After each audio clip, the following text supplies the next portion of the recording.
Cruise, kayaking, trekking, caves, അങ്ങനെ എല്ലാം കൂടെ ഇൻക്ലൂഡാണ്. അത് 1 ഡേ പാക്കേജ് ഉണ്ട്, 2 ഡേ പാക്കേജ് ഉണ്ട്, 3 ഡേ പാക്കേജ് ഉണ്ട്. സോ ഞാൻ 1 ഡേ പാക്കേജാണ് എടുത്തിട്ടുള്ളത്, കാരണം ഞാൻ നാളെ റിട്ടേൺ പോവാണ്. അപ്പോൾ പാക്കേജിലെല്ലാം ഇൻക്ലൂഡ് വെറും 3200 രൂപയ്ക്ക് നല്ല AC കംഫർട്ട് ബസ് ഉണ്ട്. എല്ലാവരും ഉറങ്ങുവാണ് കേട്ടോ. എൻ്റെ ഡാഡി എല്ലാ ആൾക്കാരും ഉറങ്ങിക്കൊണ്ടേ ഇരിക്കുവാണ്. സോ പോകുന്ന വഴി എന്ന് പറഞ്ഞു കഴിഞ്ഞാൽ നല്ല ഫുൾ സ്ട്രെയിറ്റ് റോഡും, ഈവൻ ഈ ഒരു ഏരിയയിലൊന്നും അങ്ങനെ ട്രാഫിക് പോലും കാണില്ല. സിറ്റിയിൽ നല്ല ട്രാഫിക് ഉണ്ടായിരുന്നു. അപ്പോൾ പോകുന്ന വഴിക്ക് ഇതേ ഗ്ലാസ്സൊക്കെ ഇങ്ങനെ ഫുൾ ഓപ്പൺ ആയിട്ടുള്ള ഗ്ലാസ് ആയതുകൊണ്ട് തന്നെ നമുക്ക് എല്ലാം കണ്ടിട്ട് പോകും. ലൈക്ക് പോകുന്ന വഴിക്ക് ഈ ഒരു ഏരിയ ഒക്കെ എങ്ങനെയാണ്, ആ ഒരു കൺട്രീൻ്റെ വില്ലേജസും കണ്ടോ, അവിടെയൊക്കെ വെള്ളം അപ്പുറത്തെ സൈഡിൽ ക്ലിയർ ആയിട്ട് കാണാൻ പറ്റുന്നില്ല, എന്നാലും കുറേ കാഴ്ചകൾ കണ്ടിട്ട് പോകാം. ഉറങ്ങുവാണെങ്കിൽ ഉറങ്ങാൻ അതിന് കംഫർട്ടാണ്. ഈ ഉറങ്ങാതെ കാഴ്ചകൾ കണ്ടു പോവുകയാണെങ്കിൽ അതിനും ബ്യൂട്ടിഫുൾ ആയിട്ടുള്ളൊരു പ്ലേസാണ്. സോ ആക്ച്വലി വിയറ്റ്നാം ഭയങ്കര ചീപ്പാണ്, പക്ഷേ അത് പ്രോപ്പറായിട്ട് യൂസ് ചെയ്യണം, അല്ലെങ്കിൽ ചീപ്പായിരിക്കില്ല. അതായത് പെട്ടെന്ന് ആദ്യമായിട്ട് വന്ന് നമുക്ക് മനസ്സിലാവില്ലത് എവിടെ യൂസ് ചെയ്യണം, എന്ത് യൂസ് ചെയ്യണം എന്നുള്ളത്. അതുകൊണ്ട് നമുക്ക് ചീപ്പാവണമെന്നില്ല. അപ്പോൾ എനിക്ക് കുറച്ചൊരു ഐഡിയ ഉണ്ട്, പക്ഷേ ഇവരുടെ കൂടെ വന്നുകൊണ്ട് എനിക്ക് അത്ര ചീപ്പായിട്ട് പോകാൻ പറ്റില്ല. എന്നാലും നമ്മൾ അത്യാവശ്യം നോക്കിയിട്ട് എടുക്കുകയാണെന്നുണ്ടെങ്കിൽ ഇപ്പോൾ റൂംസ് ആയാലും, ഇപ്പം ഞാൻ നിൽക്കുന്നത് 2-3 പേർക്ക് 2 ദിവസത്തിന് 4000 രൂപയൊക്കെയാണ് ആയത്. പിന്നെ ഡനാങ്ങിൽ താമസിച്ചത് അവർ അത്ര പോലും ആയിട്ടുണ്ടായില്ല. സോ അത് 2 പേരുണ്ടായിരുന്നത്, അവിടെ അവർ 2 ദിവസം താമസിച്ചു. അങ്ങനെ ഓരോ ഇതും ഡിഫറെൻ്റ് ആയിരിക്കും ഓരോ ഏരിയയിലും. ഹോച്ചിമിനിൽ വേറെ ആയിരിക്കും, ഡനാങ്ങിൽ വേറെ ആയിരിക്കും, ഹനോയിൽ വേറെ ആയിരിക്കും. ഓരോ സിറ്റിയിലും ഓരോ എക്സ്പെൻസാണ് വരുന്നത്. പിന്നെ ട്രാൻസ്പോർട്ടേഷൻ ആയാലും ഒരുപാട് എക്സ്പെൻസീവ് അല്ല. ടാക്സി കുറച്ച് ഒരു 3 പേരൊക്കെ ഉണ്ടെങ്കിൽ ഷെയർ ചെയ്ത് പോകുമ്പോൾ ബെറ്റർ ആയിരിക്കും. അല്ലെങ്കിൽ ബൈക്ക് റെൻറ്റിനെടുത്തിട്ട് നമുക്ക് പോകാം, അത് അത്യാവശ്യം കുഴപ്പമില്ല. പേളിൻ്റെ ഒരു ഫാമിലേക്കാണ് കേട്ടോ വന്നിട്ടുള്ള. എനിക്ക് തോന്നുന്നു പേൾ ഫേമസ് ആണ്. അത് നമുക്ക് ഇവിടുന്ന് മേടിക്കാനും പറ്റും, പക്ഷേ നല്ല റേറ്റ് ആയിരിക്കും പേളിനൊക്കെ. നല്ല രസമാണ് പക്ഷേ പേളിൻ്റെ എല്ലാ സംഭവങ്ങളും കാണാനായിട്ട്. ഇതാണ് നമ്മുടെ ഹലോങ് ബേ. ഇതിലേക്ക് നമ്മൾ പോകുന്നത്.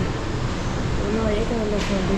ഇതിൽ ഈ എന്തായാലും പറയുക ലാറ്റേൺസോ എന്തോ അതിന് പറഞ്ഞത്, അത് കാണാൻ ഭയങ്കര രസമാണ്. ഇതിപ്പോൾ ഇതിനുള്ളിലേക്ക് കയറണം. ഇതിലുള്ളതാണോ അതിലൊരു സംഭവം ഫുള്ളൊരു കാണിച്ചു. എന്താ അതവർ ഓപ്പൺ ചെയ്ത് കാണിക്കാം കേട്ടോ എങ്ങനെയാണ്.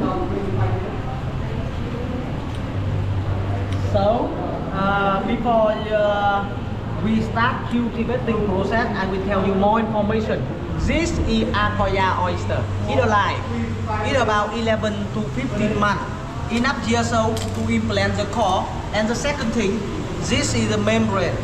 Membrane made by this part of donor oyster. We will cut into small pieces like this and put antibacterial. It's like natural medicine. Help them easier to recover from the cut and easier to making a flow. And to see the process, you can come behind her and see. Come behind.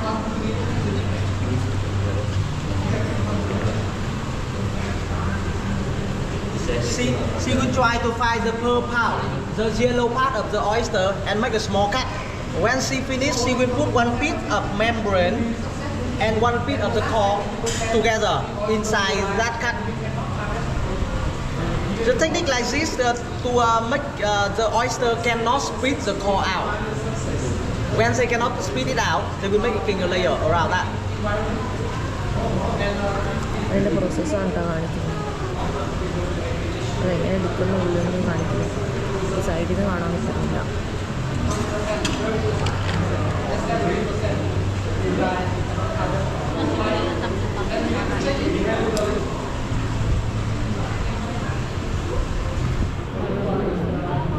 So small red dot, so that is the place. And you can see in my hand here, 2 oyster have a different size. This one 11 months, this one 3 years old. After 2 years grow the bite, so now we can collect the pearl. ഓരോ പ്രായമുണ്ട്, ചെറുതും വലുതും ഒക്കെ കേട്ടോ. ഇവിടെ നമുക്കത് വാങ്ങാനുള്ള option ഉണ്ട് കേട്ടോ. ഇവിടെ മൊത്തം എല്ലാവരും വന്നിട്ട് പർച്ചേസ് ചെയ്യുന്നുണ്ട്. ഒരു ചെറിയൊരു ഇതിന് തന്നെ ഇപ്പോൾ ഇതൊക്കെ കണ്ടോ, അതിന് $480 ഈ 2 മണിക്ക്. അത്രയും റേറ്റ് വരുന്നുണ്ട് എല്ലാത്തിനും. പേളിന് അവൈലബിലിറ്റി കുറവായതുകൊണ്ടായിരിക്കും ഇത്രയും റേറ്റ് കൂടുതൽ കേട്ടോ. പക്ഷെ കാണാൻ ഭയങ്കര അടിപൊളിയാണ്. ആ വാച്ചൊക്കെ നോക്കി നല്ല രസമുണ്ട് കാണാൻ. പേളിൻ്റെ പ്രത്യേക രസമാണ്. എനിക്ക് ഈവൻ ഗോൾഡ് ഡയമണ്ടിനെക്കാട്ടിലൊക്കെ അട്രാക്ഷനായിട്ട് തോന്നുന്നത് ഈ പേളിൻ്റെ സംഭവങ്ങളാണ് കുറച്ചും കൂടെ. നമുക്ക് ആ മോതിരൊക്കെ ഭയങ്കര ബ്യൂട്ടിഫുൾ, നല്ല രസമുണ്ട്. കാരണം ഇത് നാച്ചുറൽ അല്ലേ, പിന്നെ ഒരു ലൈറ്റായിട്ട് അവർ പോളിഷ് ചെയ്യുന്നുള്ളൂ. It means about 6 years. ഉണ്ടാക്കുന്ന ഇവിടെ തന്നെ കാണാൻ പറ്റുന്നുണ്ട്. 6 years old and black pearl. So that is Tahiti oyster. And don't see it a lot. It is super expensive because it is natural pearl. On the black pearl now today visit ഇവിടെ variety ആയിട്ടുള്ള കുറേ സംഭവങ്ങളുണ്ട് കേട്ടോ. ഇത് കാണാൻ നല്ല രസമുണ്ട്. ഇതിനൊരു $50 വരുന്നത്. അപ്പോൾ ഞാൻ അത് മേടിച്ചിട്ടുണ്ട്. അപ്പോൾ എൻ്റെ ക്യാഷ് അവിടെ ഇരിക്കുകയാണ് ബില്ല് ചെയ്യാൻ വേണ്ടിയിട്ട്. പുള്ളിക്കാരിയെ കൊണ്ടുപോവാ. സിസ്റ്റർ ഷോ ദാറ്റ് ആ ഇതാണ് കേട്ടോ ഞാൻ മേടിച്ചിട്ടുള്ളത്. ഓക്കെ അത് പേളിൻ്റെ ഇതല്ല, പക്ഷെ എന്തൊക്കെയോ ഷെല്ല് വെച്ചോ എന്തൊക്കെയോ ഉണ്ടാക്കുന്നതാണ്. അതുകൊണ്ടാണ് അതിന് $50. അല്ല അതുണ്ടെങ്കിൽ അത് നല്ല റേറ്റ് ആയിരിക്കും. അവിടുന്ന് നെക്സ്റ്റ് പ്ലേസിലേക്ക് വന്നു. എനിക്ക് തോന്നുന്നു ക്രൂസിലേക്ക് കയറാനുള്ളതാണ് തോന്നുന്നുണ്ട്. ഇവിടെ പല ടൈപ്പ് ഇതിൽ ആൾക്കാർ വന്നിട്ട് ക്രൂസിലേക്ക് കയറാൻ വേണ്ടി നിൽക്കുന്നുണ്ട് കേട്ടോ. ക്രൂസിലേക്ക് പോയിക്കൊണ്ടിരിക്കുകയാണ് കേട്ടോ. ഇവിടെ എന്താ പറയുക, ഹലോങ് ബേ അത്യാവശ്യം മെയിനായിട്ടുള്ള ഒരു സംഭവമാണ്, മസ്റ്റ് വിസിറ്റാണ്. ലാസ്റ്റ് ടൈം ഞാൻ വന്നപ്പോൾ എനിക്ക് ഹലോങ് ബേ വിസിറ്റ് ചെയ്യാൻ പറ്റിയില്ല. സോ ഞാൻ ഫസ്റ്റ് ടൈമാണ്. അപ്പോൾ അടിപൊളിയാണ്. കൂടുതലും യൂറോപ്പ്, US ആ ഏരിയയിലുള്ള ആളുകളാണ് വരുന്നത്. അതിൻ്റെ കാരണം തന്നെ ഇവിടെ അത്രയും ചീപ്പാണ്. സോ അവർക്കൊരു ലീവൊക്കെ എടുത്തൊരു 1 month സ്പെൻഡ് ചെയ്യാന്ന് പറഞ്ഞാലും ഒരു അത്രയും പൈസയൊന്നും ആവില്ല. അതും ചെറിയ പൈസ ആവുള്ളൂ അവരെ സംബന്ധിച്ചിടത്തോളം. അതായത് അത്യാവശ്യം ഡോളർ വൈസിൽ നോക്കുന്ന സമയത്ത് നമുക്ക് തീരില്ല. കാരണം $1 എന്ന് പറയുന്നത് 24,000 ഇവിടുത്തെ വിയറ്റ്നാമിക് ഡോങ് ആണ്. അത്രയും അപ്പോൾ തന്നെ നിങ്ങൾക്ക് ഊഹിക്കാം എത്ര ചീപ്പായിരിക്കും എന്നുള്ളത്. അവിടുന്ന് വരുന്ന സമയത്ത് ഓൾറെഡി നമ്മുടെ ബാഗൊക്കെ ചെക്ക് ചെയ്ത് പ്ലാസ്റ്റിക് അവർ മേടിച്ച് വയ്ക്കും. എന്നിട്ടും ഈ വെള്ളത്തിലൊക്കെ പ്ലാസ്റ്റിക് ഇങ്ങനെ വീണ് കിടക്കുന്നുണ്ട്. ഇവിടെ മൊത്തം നിരന്ന അറ്റം വരെയും ഓരോ ക്രൂസ് നമുക്ക് കാണാൻ പറ്റും. നമ്മളിത് ക്രൂസിൽ കയറിയിട്ടുണ്ട്. അപ്പോൾ ഫുഡ് ഇതിൽ ഇൻക്ലൂഡാണ്. വെജും നോൺ വെജും ഉണ്ട്. നമ്മൾ നോൺ വെജ് തന്നെയാണ് പറഞ്ഞില്ല. ഇപ്പോൾ വെജാണ് ഫ്രണ്ട് ഇരിക്കുന്നത്, പക്ഷെ അവർ ഫുഡ് ചേഞ്ച് ചെയ്യും. ഹലോങ് ബേ അടിപൊളിയാണ് കേട്ടോ, നല്ല രസമുണ്ട്. കുറേ നേരമായിട്ട് നമ്മളിങ്ങനെ ഈ ഒരു പച്ച കളറിലെ വെള്ളമൊക്കെ കണ്ടുകൊണ്ട് വന്നേക്കുവാണ്. ഇപ്പോൾ ഫൈനലി ഇവിടെ ഒരു കേവ്സ് ഉണ്ട്. അതിൻ്റെ മുകളിൽ കൂടെ കയറിയിട്ട് അതൊരു കേവ്സാണ്. ഉള്ളിലേക്ക് കയറിയിട്ട് കാണാൻ പറ്റും. പെട്ടെന്ന് നമ്മൾ കയറി ഇറങ്ങേണ്ടി വരും. കാരണം വേറെ കുറേ ആൾക്കാർ ഗ്രൂപ്പായിട്ടുണ്ടാവും. എനിക്ക് തോന്നുന്നു അത് കൂടെ കയറിയിട്ട് ഇതുവഴി ഇറങ്ങിയിട്ട് നമുക്ക് ഇവിടെ വരെ വരാം. അടുത്ത് ഇവിടെ വരെ വരും എന്ന് തോന്നുന്നു. അങ്ങനെയാണ് ഞാൻ വിചാരിക്കുന്നത്. കണ്ടിട്ട് മനസ്സിലാവുന്നില്ല. കണ്ടോ, ചുറ്റും ഈ ഒരു മലകളാണ് കേട്ടോ നമുക്ക് കാണാൻ പറ്റുന്നത്. ഇവിടെ കുറേ ഡിഷസ് ഉണ്ട്. ക്യാബേജ്, ചിക്കൻ, എന്തോ റോള്, പ്രോൺസ്, സ്ക്വിഡ്, എന്തൊക്കെയോ ഐറ്റംസ് ഉണ്ട് കേട്ടോ. What is this? ഷെൽസ്? അതിൻ്റെ ഒരു സൂപ്പ്, ഇത്ര ഐറ്റംസ് ഒക്കെയാണുള്ളത്. അപ്പോൾ വെജ് ആയിട്ടുള്ളത് ഒരുമിച്ചും നോൺ വെജ് ആയിട്ടുള്ള ഒരുമിച്ചുമാണ്. ഇത് ഫിലിപ്പൈൻസിലൊക്കെ ഉള്ളവരാണ് കേട്ടോ. ഉപയോഗിച്ചുകൊണ്ടിരിക്കുകയാണ്. നമുക്ക് ലിക്കർ മാത്രം ഇതിൽ ഫ്രീ അല്ല, ബാക്കിയെല്ലാം ഫ്രീ ആണ്. ആ പാക്കേജിൽ ഇൻക്ലൂഡ് ആണ്. ലിക്കർ വേണമെങ്കിൽ നമുക്ക് സെപ്പറേറ്റ് മേടിക്കണം. ഇവിടുത്തെ ഫുഡൊക്കെ കഴിച്ച് തീരാനായിട്ടുണ്ട്. കുറേ ഡിഷസ് ഉണ്ട് കേട്ടോ. ഇത്രയും ഡിഷസ് നമുക്ക് കഴിക്കാൻ പറ്റില്ല, അത്രയും അധികം ഡിഷസ് ഉണ്ടായിരുന്നു. അവിടെ ഇവിടെ ഒരു ബിയറൊക്കെ കുടിച്ച് ഫുഡൊക്കെ കഴിച്ച് നല്ല അടിപൊളി ഇതൊക്കെ കണ്ട് ഇങ്ങനെ ഇരിക്കുകയാണ്. നമ്മൾ ക്രൂസിൽ ആ ഒരു കേവിൽ കയറാൻ വേണ്ടി എത്തിയിട്ടുണ്ട്. അപ്പോൾ മനോജ് അങ്കിളിൽ നടക്കാൻ വയ്യാന്ന് പറഞ്ഞിട്ട് വരുന്നില്ല. അപ്പോൾ ഞാനും ഡാഡിയും കൂടെ ആ കേസിലേക്ക് കയറിപ്പോൾ നമ്മൾ കയറിയിട്ട് താഴത്തേക്ക് അപ്പുറത്തെ സൈഡിലേക്ക് എക്സിറ്റ് ചെയ്യണം. അപ്പോൾ ഈ ക്രൂസ് അങ്ങോട്ട് വരുന്ന പറഞ്ഞാൽ ആ സൈഡിലേക്ക് എൻട്രി എക്സിറ്റും 2 സൈഡിലാണ്. അവിടെ എന്തോ അമ്പലത്തിൽ അന്നദാനമൊക്കെ ഉള്ള പോലെയാണ് ആളുകൾ തിരക്ക് കൂട്ടി പോകുന്നത്. അത്രയും ആ സ്റ്റെപ്പിലൊന്നും നിൽക്കാനും ഇതാക്കാനും സ്പേസ് ഇല്ല, അത്രയും തിരക്കാണ് കേട്ടോ ആ ഒരു കേവിലേക്ക് പോകാനായിട്ട്. അതും ഇന്ന് വീക്കെൻഡ് ഒന്നുമല്ല, നോർമൽ ഡേ ആണ്. എന്നിട്ട് തന്നെ ഇവിടെ എത്ര തിരക്കാണ്. അപ്പോൾ വീക്കെൻഡിൽ എന്തായിരിക്കും എന്നാണ് ഞാൻ ആലോചിക്കുന്നത്. എന്തോരം തിരക്കാന്ന് നോക്കിയേ, നമുക്കിങ്ങനെ ഉറുമ്പരിക്കുന്ന പോലെ പോകാൻ പറ്റുള്ളൂ. ഒരു ഗ്യാപ്പ് പോലും ഇല്ല. പുറകേക്കും ഒരുപാട് ആൾക്കാരാണ്. നമുക്ക് നിന്നാൽ പോകാൻ പറ്റുള്ളൂ. ഇവിടെ ഉറുമ്പരിച്ച പോലെയാണ് കേട്ടോ പോകുന്നത്. ഇതൊക്കെ നല്ല രസമുണ്ട് കാണാനായിട്ട്. പക്ഷെ നമുക്കൊരു ഫോട്ടോ എടുക്കണമെങ്കിലോ എന്തെങ്കിലും ആവണമെന്നുണ്ടെങ്കിൽ ഇവിടെ ഫുൾ ആൾക്കാരാണ്. നമുക്കൊരു സെക്കൻഡൊക്കെയാണ് ഫോട്ടോ എടുക്കാൻ തന്നെ കിട്ടുള്ളൂ. നമുക്ക് ഇവിടെ നമുക്ക് സാധാരണ കേസൊക്കെ ഈ ഒരു ടൈപ്പ് എപ്പോഴും കാണാറുണ്ട്. ഈ കണ്ടില്ലേ, പക്ഷെ ഇത് കണ്ടോ, ഇതൊക്കെ ഒരു വൈറ്റ് തിരമാല പോലെ ഇരിക്കുന്നു. അത് കട്ട് ചെയ്ത് ഐസ്ക്രീമൊക്കെ ഇങ്ങനെ കഴിച്ച് കട്ട് ചെയ്ത് ഇങ്ങനെ സ്പൂൺ വെച്ച് കഴിച്ച പോലെ ഇരിക്കുന്നുണ്ട് കാണാൻ. നല്ല രസമുണ്ട്. ഇത് ആക്ച്വലി ഒരുപാടുണ്ട് കേട്ടോ. നമ്മൾ ഉള്ളിൽ കൂടെ ഇതിൻ്റെ ഉള്ളിൽ കുറേ ദൂരം നമ്മൾ നടക്കാനുള്ള ഇതുണ്ട്. അവർ നല്ല കല്ലിട്ട് സ്റ്റെപ്പ് ഉണ്ടാക്കിയെന്നുള്ളൂ. ഒരു പുള്ളിക്കാരി മറ്റേ മഞ്ഞുമൽ ബോയ്സിലെ പോലെ ഉള്ളിലേക്കൊക്കെ പോയി, എന്തായെന്നറിയില്ല. അവർ 3-4 പേര് പിടിച്ച് വലിക്കുന്നുണ്ടായി. അവരൂടെ താഴെ പോയോ എന്താണെന്ന് അറിയില്ല. ആക്ച്വലി ഈ ഒരു സാധനം കെട്ടി വെച്ചേക്കുന്നത് അങ്ങനെ പുറത്തൊന്നും പോകാതിരിക്കാനും വീഴാതിരിക്കാനും നമ്മുടെ സേഫ്റ്റിക്ക് വേണ്ടിയിട്ടാണ്. പക്ഷേ അതൊന്നും ശ്രദ്ധിക്കാതെ ഫോട്ടോ എടുക്കാൻ ഓരോ ആൾക്കാർ പോയിട്ട് ഓരോന്ന് വരുത്തി വയ്ക്കും. പിന്നെ ഈ ഒരു സ്ഥലം ക്ലോസ് ചെയ്യും. അങ്ങനെ 2-3 പേരും കൂടെ ചെയ്യുമ്പോൾ അങ്ങനെ ഇത് തീരുന്നില്ല അല്ലേ ഡാഡി? ഓരോന്ന് തീരുമ്പോൾ വേറെ ഉള്ളിലേക്ക് ഒരു ഇതൊക്കെ ഇത്ര എല്ലാം ലൈറ്റൊക്കെ ഇട്ട് സെറ്റപ്പാക്കി വെച്ചിട്ടുണ്ടോ. ഓരോ അടിപൊളി കേട്ടോ. ഇതൊരു ആമയുടെ ഷേപ്പിലുള്ളൊരു സംഭവം പോലെ തോന്നുന്നുണ്ട്. നമുക്ക് അവരോട് പൈസ കിട്ടും കുറേ ആൾക്കാർ. എല്ലാവരും അത് തൊട്ട് പോകുന്നുണ്ട്. ഇത് തീരുന്നില്ല, എത്ര നടന്നിട്ടും തീരുന്നില്ല. എത്രയോ കിലോമീറ്റർ കറങ്ങിയിട്ടാണ് ഉള്ളത്. ഏത് വഴി കൂടെ തന്നെ അറിയില്ല, അത്ര അധികം വലുതാണ്. കേവിൻ്റെ ഏറ്റവും ടോപ്പിലുള്ള വ്യൂ ഇതാണ് കേട്ടോ. അടിപൊളിയാണ് ഇവിടെ. എനിക്ക് തോന്നുന്നു അവിടേക്ക് എന്തോ ഒരു വൈറ്റ് കളർ കാണിച്ച് അവിടെ എന്തൊക്കെയോ സംഭവം ഉണ്ടെന്ന് തോന്നുന്നുണ്ട്. നല്ല അടിപൊളി സ്കൈയും ഏറ്റവും ടോപ്പ് എന്നുള്ള വ്യൂ ആണ്. നൈസാണ്. നമ്മൾ ഹലോങ് വേ എന്ന് പറഞ്ഞ് ഗൂഗിളിൽ സെർച്ച് ചെയ്യുമ്പോൾ ഇവിടെ നിന്നുള്ള ഫോട്ടോ ആണെന്ന് തോന്നുന്നുണ്ട്. ഫുള്ളും ഈ ഒരു ഫ്രെയിമാണ് ഞാൻ കണ്ടിട്ടുള്ളത് കേട്ടോ. എന്തോരം നേരമെന്നറിയാം, ഗുഹ കുറേ നേരം കഴിഞ്ഞിട്ട് ഇപ്പോഴാണ് തീർന്നത്. ഇവിടെ കുറേ സുവനീറും ബാഗ്സും ഹാറ്റും ഡ്രസ്സൊക്കെ ഉണ്ട്. അപ്പോൾ എല്ലാവരും ഇവിടെ വന്ന് പർച്ചേസ് ചെയ്യേണ്ടവർക്കൊക്കെ പർച്ചേസ് ചെയ്യാം, ഫോട്ടോ എടുക്കാം. ഈ ഒരു സ്പോട്ടിൽ നിന്നിട്ടാണ് എല്ലാവരും അടിപൊളി ഫോട്ടോസൊക്കെ എടുക്കുന്നത്. ഇവിടുന്ന് ആ ഗുഹേൻ്റെ ഉള്ളിലേക്ക് നമ്മൾ കയറി പോവാം. അപ്പോൾ ഈ ഒരു ടൈപ്പ് ഇതിൽ പോവാം. ഇതിലാണെങ്കിൽ നമ്മൾ 10-16 ആൾക്കാരുണ്ടാവും. അല്ലെങ്കിൽ നമുക്ക് കയാക്കിങ് ചെയ്തിട്ട് പോവാം. അങ്ങനെയാണെങ്കിൽ സാധാരണ 2 പേര് അങ്ങനെ പോവാം. ഹായ് ബ്രോ, പേരെന്തായിരുന്നു? അനസ്. ഓക്കെ, അപ്പോൾ എന്നെ അറിയുന്നതായിരുന്നു, ഇടയ്ക്ക് വെച്ച് കണ്ടിട്ടായിരുന്നു. അപ്പോൾ നമ്മൾ 2 പേരും കൂടെയാണ് കയാക്കിങ് പോകുന്നത്. പൈസ എന്താ കയാക്കിങ് പേടിയല്ലേ? എനിക്ക് പേടിയാണ്, പക്ഷെ ഞാൻ ചെയ്യാമെന്ന് വിചാരിച്ചു. പേടിയെന്നല്ല, അങ്ങനെയല്ല ചെയ്യുന്നത്. സോ കയാക്കിങ് മുന്നേ ചെയ്തിട്ടുണ്ട്.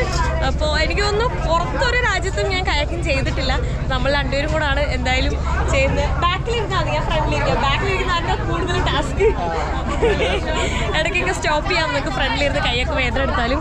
അപ്പോൾ എല്ലാവരും അങ്ങോട്ട് പോകുന്നുണ്ട്. അപ്പം എൻ്റെ ഡാഡിയും ഫ്രണ്ടൊക്കെ ഈ ഇതിലാണ് പോകുന്നത്. ഇതിലാകുമ്പോൾ വെറുതെ ഇരുന്നാൽ മതി, ഒന്നും ചെയ്യാനില്ല. കയാക്കിങ് ആണെങ്കിൽ നമ്മൾ തന്നെ സ്വയം തുഴഞ്ഞു പോകണം. ഏത് ഡയറക്ഷനിലേക്ക് എങ്ങനെയാണെന്നുള്ളതൊക്കെ നമ്മൾ തന്നെ പോകണം. പക്ഷേ കുറച്ച് അഡ്വഞ്ചർ ആയിരിക്കും കയാക്കിങ് ആണെങ്കിൽ. ഇതാണെങ്കിൽ വലിയ അഡ്വഞ്ചർ ഒന്നും ഉണ്ടാവില്ല. ഇവിടെ എല്ലാവരും കയാക്ക് ചെയ്യാൻ റെഡി ആയിട്ടുണ്ട്. അപ്പോൾ ലൈഫ് ജാക്കറ്റൊക്കെ ഇട്ട് നമ്മൾ റെഡി ആയിട്ടുണ്ട്. ഓക്കെ, നമ്മൾ ഒരുമിച്ച് പോകുന്നത്. എല്ലാവരും പോകുന്നുണ്ട്, അതുകൊണ്ട് വലിയ സീനൊന്നും ഉണ്ടാവില്ലായിരിക്കും എന്ന് വിചാരിക്കാം. എന്താ അവരെ പറഞ്ഞു തള്ളി വിടുന്നുണ്ട്. സോ നമ്മൾ 2 പേരും സ്റ്റാർട്ട് ചെയ്തിട്ടുണ്ട് കേട്ടോ. അപ്പോൾ ബാക്കിൽ നിന്ന് തൊഴുന്നുണ്ട്. ഞാനിവിടെ നിന്ന് വീഡിയോ ഒക്കെ എടുക്കുവാണ്. അവിടെ എത്തുമ്പോൾ ഇപ്പോൾ ഒരു ആക്സിഡൻറ്റ് കഴിഞ്ഞു. ഇനി അവിടെ എത്തുമ്പോൾ എന്താ പറയുക, കൺജസ്റ്റഡ് ആയിട്ടുള്ള ട്രാഫിക് ആണല്ലേ വഴിയിൽ. നോക്കി അങ്ങോട്ടൊക്കെ എല്ലാവരും ആ ഗുഹേൻ്റെ ഉള്ളിലേക്കാണ് കയറി പോകുന്നത്. ഇത് പക്ഷെ വലിയ രസമില്ല കേട്ടോ ഇങ്ങനെ പോകുന്നത് കാണാൻ. മറ്റേ കയാക്കിങ് തന്നെയാണ് കുറച്ച് അടിപൊളിയായിട്ട് തോന്നുന്നത്. ചിലരൊക്കെ മത്സരം പോലെയാ, സ്പീഡിലൊക്കെയാ പോണേ. നമുക്ക് പയ്യെ പോവാം. ഹായ്. ഓ അടിപൊളി. അവിടെ മൊത്തം തിരക്ക്, ആ ഏരിയയിലേക്കാണ് കേട്ടോ മൊത്തം തിരക്ക്. നമ്മളിത് ഉള്ളിലേക്ക് കയറിട്ടോ. നമ്മൾ 1-2 തൊട്ട് അങ്ങോട്ടും ഇങ്ങോട്ടൊക്കെ കറങ്ങിയിട്ടാണ് വരുന്നത്. ഓ അടിപൊളി, നൈസ്. കുറച്ച് സ്ഥലമുണ്ട് കേട്ടോ. നിമ്പിൽ ഞാൻ പോയത് തീരെ സ്ഥലമില്ലായിരുന്നു. നമ്മൾ എന്താ പറയുക, നേരെ നിൽക്കൊക്കെ ഇങ്ങനെ കുഞ്ഞൊക്കെ പോകാൻ പറ്റുമായിരുന്നു. ഇതിൽ കുറച്ച് സ്പേസ് ഉണ്ട്, അതുകൊണ്ട് കുഴപ്പമില്ല. എന്തായാലും അടിപൊളി.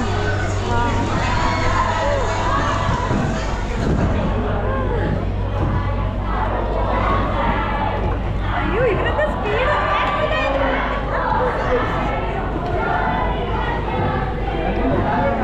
അടിപൊളി അടിപൊളി. ഒരു പാട്ടൊക്കെ പാടി പയ്യെ പയ്യെ ഇങ്ങനെ കൊള്ള പരിപാടി. നമ്മളിതേ അതിൻ്റെ ഉള്ളിൽ നിന്നാണ് കേട്ടോ ഇപ്പോൾ പുറത്ത് കടന്നത്. തിരിച്ച് അതുവഴി തന്നെ പോകണം അല്ലേ? ഇവിടെ കറങ്ങിയിട്ട് നമുക്ക് 40 മിനിറ്റ് ടൈമാണ് തന്നിട്ടുള്ളൂ. ശരിക്കും പറഞ്ഞാൽ കുറച്ച് ടൈം കൂടെ വേണമായിരുന്നു അല്ലേ?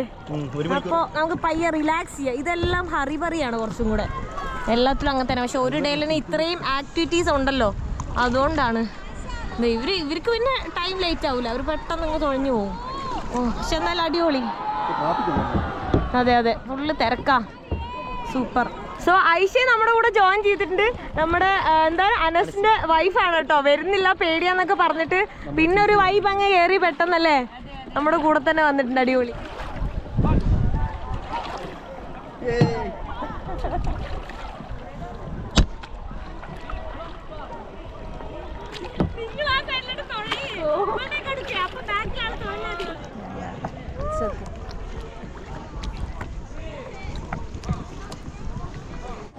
കയാക്കിങ് കഴിഞ്ഞതിന് ശേഷം ഇപ്പോൾ ഇവിടെ ഒരു വ്യൂ പോയിന്റ് വന്നേക്കുണ്ടോ, ഇവിടെ സ്വിമ്മിങ് ചെയ്യാം, അങ്ങനെ ഓരോ ആക്ടിവിറ്റീസ് ഒക്കെ ഉണ്ട്. അപ്പോൾ ഇതിന് മുകളിലേക്ക് ഇനി കയറാൻ പറ്റും, എന്തോ ടെമ്പിൾ എന്തോ ഉണ്ടെന്ന് തോന്നുന്നു.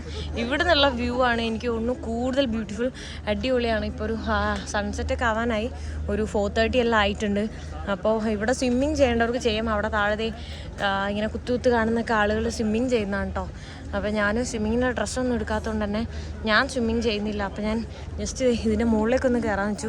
എവിടെ ചെന്നാലും ഇതാണ് അവസ്ഥ, മൊത്തം തിരക്കാണ്, ഇങ്ങനെ ക്യൂ നിൽക്കുവാണ്. അതാണ്. പക്ഷെ എന്തായാലും മുകളിൽ എന്താന്ന് പോയി നോക്കട്ടെ, ചിലപ്പോൾ മേ ബി വ്യൂ കുറച്ചുകൂടെ ബെറ്റർ ആവാൻ ചാൻസ് ഉണ്ട്. ഏറ്റവും ടോപ്പിലെ വ്യൂ ആട്ടോ, അടിപൊളി വ്യൂ ആണ്. ടോപ്പിലെ വ്യൂ നല്ല ടോപ്പായിട്ട് തന്നെ ഉണ്ട്. നമുക്ക് ബ്യൂട്ടിഫുൾ. ഓരോ കപ്പൽ അവിടെയും ഇവിടെയൊക്കെ നിർത്തിയിട്ടേക്കുന്നു, കാണാൻ തന്നെ നല്ല രസമുണ്ട്. ഇത്രയും ഹൈറ്റിൽ നിന്നാവുന്നതുകൊണ്ട് ചെറിയൊരു ഇതാണ് കാണാൻ പറ്റുന്നത്. നമുക്ക് അടിപൊളി. നല്ല ചൂടെടുക്കുന്നുണ്ട് കേട്ടോ. ഇപ്പോൾ ഇത്ര നേരം ആക്ച്വലി ഉച്ച സമയത്തും കൂടെ അങ്ങനെ വെയിലുണ്ടായില്ല. ഇപ്പോൾ പെട്ടെന്ന് തളർന്നു പോകുന്നുണ്ട്, കാരണം നല്ല വെയിലാണ്. അപ്പോൾ മനോജങ്ങൾ വീണ്ടും വന്നില്ല. ഡാഡി എൻ്റെ കൂടെ വന്നിട്ടുണ്ട്. ഞാൻ വെച്ച് ഡാഡി ഇത് വരില്ലാന്ന്, കുറച്ച് സ്റ്റീപ്പായിട്ടുള്ള കുത്തിനെയുള്ള എന്താ പറയുക കയറ്റം ഇറക്കമൊക്കെയാണ്. പക്ഷേ ഡാഡി എന്നെക്കാട്ടിലും എനർജറ്റിക്കായിട്ട് ചാടി ഓടി കയറി വന്നിട്ടുണ്ട്. ഇപ്പോൾ തിരക്കൊന്ന് കുറഞ്ഞിട്ട്, മറ്റത് പോകാനുള്ള സ്പേസ് ഉണ്ടായിരുന്നില്ല, മൊത്തം റഷായിട്ട് എല്ലാവരും ക്യൂ നിന്നാണ് വന്നുകൊണ്ടിരുന്നത് കേട്ടോ.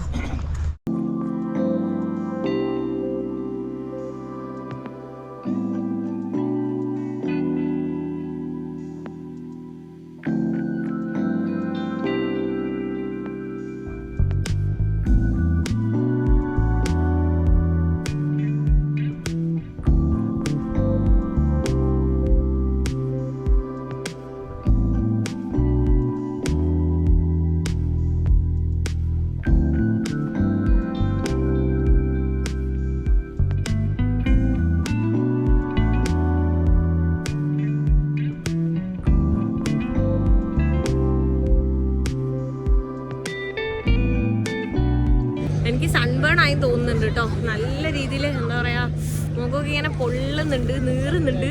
ഇനി ബേണിങ് സെൻസേഷൻ ആണ്. രാത്രിയാകുമ്പോൾ ഇരട്ടിയാവും തോന്നുന്നുണ്ട്. ഞാൻ ആക്ച്വലി സൺസ്ക്രീൻ മോർണിംഗിൽ ഇട്ടതാണ്, അതിന് ശേഷം ഇട്ടിട്ടില്ല. മുഖം പൊള്ളി ഇതായിരുന്നു, നല്ല വെയിൽ കൊണ്ടിട്ടുണ്ട്. ട്രക്കിങ് കഴിഞ്ഞ് താഴെ എത്തി. അങ്ങ് ദൂരെയൊക്കെ ആൾക്കാർ പോകുന്നുണ്ട് കേട്ടോ. എന്താ പറയുക, സ്വിമ്മിങ്ങിനായിട്ട്. അവിടെ ഇത്ര വരെ പോകാൻ പറ്റുമെന്ന് പറഞ്ഞൊരു ബാരിയർ വെച്ചിട്ടുണ്ട്. ആ ബാരിയർ വരെ എല്ലാവരും പോകുന്നുണ്ട്. ഇവിടത്തെ പിള്ളേരൊക്കെ കളിച്ചുകൊണ്ടിരിക്കുന്നുണ്ട്. കുറേ പേര് ഇവിടെ കിടക്കുന്നുണ്ട്. നല്ല രസമുണ്ട്, അടിപൊളി കേട്ടാ. ഇതേപോലൊരു സ്ഥലം ബാലിയിൽ എവിടേക്കോ റീലിൽ കണ്ട പോലെ ഉണ്ട്. ബാലി ഞാൻ പോയിട്ടില്ല, പക്ഷെ അതേപോലെ കണ്ടൊരു ഫീൽ എനിക്ക് തോന്നുക കണ്ടിട്ട് ഈ സ്ഥലങ്ങളൊക്കെ കാണുമ്പോൾ. ഇവിടെ ഇവരൊരു സാധനം തട്ടി തട്ടി കളിക്കുന്നുണ്ടോ. കഴിഞ്ഞ പ്രാവശ്യം വന്നപ്പോഴും ഞാനിത് കണ്ടു. ഇതിൻ്റെ പേരെന്താണെന്ന് എനിക്ക് സ്റ്റിൽ അറിയില്ല കേട്ടോ. അടിപൊളിയാണ്. കാല് വെച്ചാണ് ഇവർ തട്ടുന്നത്, കണ്ടോ. നല്ല ഗെയിമാണ്. അത് അറിയുന്നവർ കളിക്കുകയും വേണം കേട്ടോ. കണ്ടോ, ജോയിൻ ചെയ്തവർക്കൊന്നും തട്ടാൻ പറ്റുന്നില്ല. ഓക്കെ, നല്ല രസമുണ്ട്. അവർ ഞാൻ തട്ടി തട്ടി പോകുന്നതാണ്, അടിപൊളിയാണ്. എന്തോ ആൾക്കാരാണ് നോക്കിയാൽ ഫുൾ റഷാണ്. ആലോചിക്കുന്നത് വീക്ക് ഡേയ്സിൽ അപ്പം എന്തായിരിക്കും, എന്താണ് വീക്കെൻഡിൽ. വീക്ക് ഡേയ്സിൽ ഇങ്ങനെയാണെങ്കിൽ വീക്കെൻഡിൽ എന്താവും. നല്ല അടിപൊളി സ്കൈ അല്ലേ. സ്കൈ നോക്ക്, ബ്യൂട്ടിഫുൾ ആയിട്ടുണ്ട്, നൈസ്.